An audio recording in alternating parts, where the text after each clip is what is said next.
Bob was hungry. Really, really hungry. In fact, if you asked Bob, he would have told you he was starving. He sure wished his mother would hurry up and start cooking dinner. But dinner was not ready yet, and waiting on food is mighty hard work when you are 6 years old. Bob started to turn around and go back outside to play when something caught his eye. There, lying on the couch, was one of his Big Little books. Now, Big Little books were just about the perfect size for a little boy. They were only about 4 inches square, but they were thick, more than an inch thick, and filled with page after page of funnies. Back in those days, people didn't call them comics, they called them funnies. Bob plopped down on the couch, picked up the book with both hands, and opened it to the first page. Today's book was about one of his favorites, Dick Tracy. Bob loved Dick Tracy. He loved the detectives, the villains, the mystery, and the way Dick Tracy always seemed to know just what to do. Sometimes Bob struggled with the words because he was only 6 and had not learned all of them yet. But the pictures helped tell the story.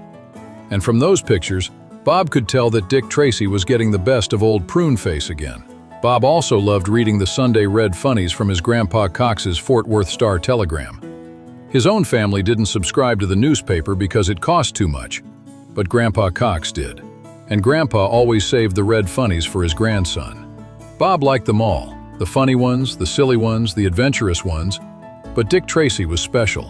When Bob read those stories, he could imagine himself right there beside the famous detective, helping solve the case.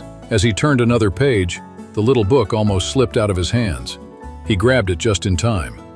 Then his eyes landed on a picture that made him stop. It was a cafe, but not just any cafe. This cafe was shaped like a coffee pot.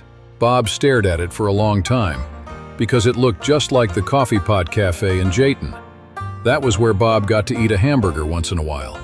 And when Bob ate a hamburger at the Coffee Pot Cafe, he sometimes imagined Dick Tracy was sitting right there beside him.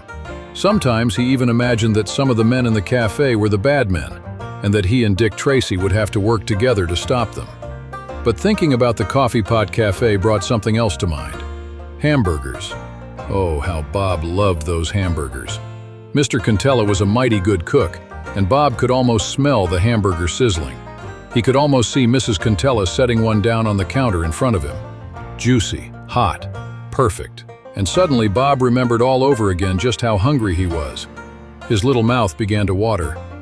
He put the Big Little book down and hurried into the kitchen, with food very much on his mind.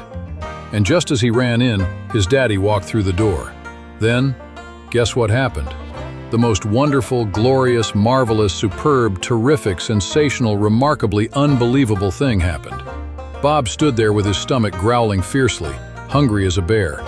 Before he could say one word, his daddy looked right at him and smiled. Then, in his deep voice, Gordon said, "Son, go get your shoes on.